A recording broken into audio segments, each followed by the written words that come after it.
जाकिर हुसैन जी शायद देश के सबसे बड़े कलाकार रहे हैं।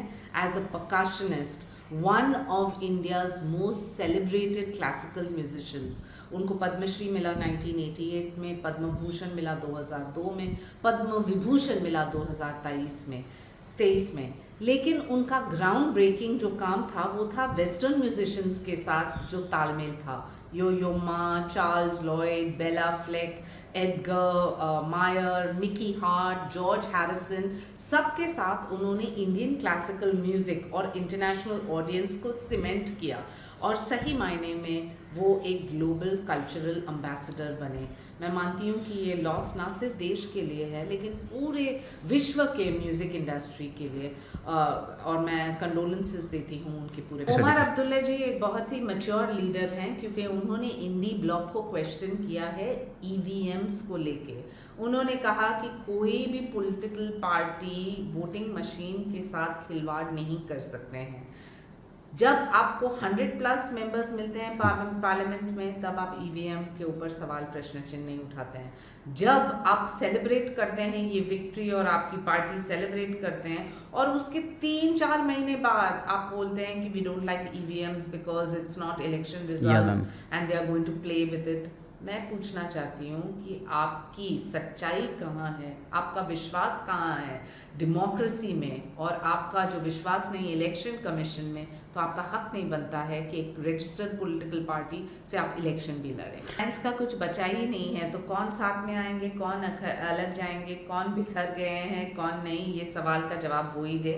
लेकिन मैं बिल्कुल आपको बताऊँ कि it is absolutely correct that EVMs are full proof, wifi नहीं, ब्लूप्रिंट नहीं, सब लोग जानते हैं कि आज के दिन में एक ही मंत्र है, वो है election process with transparency, accountability. और उसी परिप्रेक्ष्य में हर एक पार्टी को ये समझना चाहिए कि जब 1000 लोगों को आप एक मेथड दिखा रहे हैं, इलेक्शन कमीशन आपको सच्चाई से बता रहे हैं कि कैसे स्ट्रॉन्ग रूम्स हैं, कैसे ब्लूटूथ और वाईफाई नहीं खिलवाड़ कर सकती है, तो why you questioning our democracy. कभी वो क्वेश्चन कर रहे हैं संविधान को, कभी जुडिशरी को, कभी पार्लियामेंट को, कभी इलेक्शन कमीशन ऑफ इंडिया को, कभी राजभवन, कभी गार्डियंस ऑफ कॉन्स्टिट्यूशन बोल के। सही मायने में उनको एक स्क्रिप्ट राइटर की आवश्यकता है क्योंकि इलेक्शन ख़त्म हुआ है, एक नया नैरेटिव की आवश्यकता है। ये सरकार काम करती है तो देश के हित में, ये सरकार जो काम करती है तो वो राष्ट्र को सर्वप्रथम रखती है।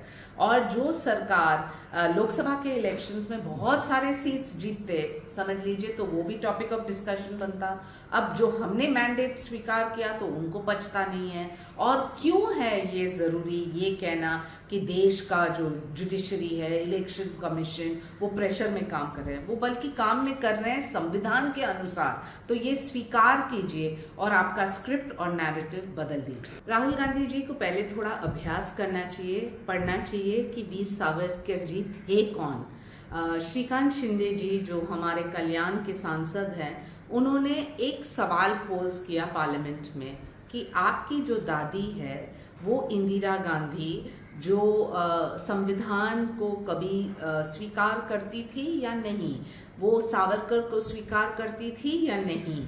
हम यानी कि शिवसेना सावरकर जी के कंट्रीब्यूशन को लेके हमें ना सिर्फ गर्व है, हम मानते हैं कि उनका जो योगदान रहा है पूरे फ्रीडम मूवमेंट में कांग्रेस ने नज़रअंदाज किया।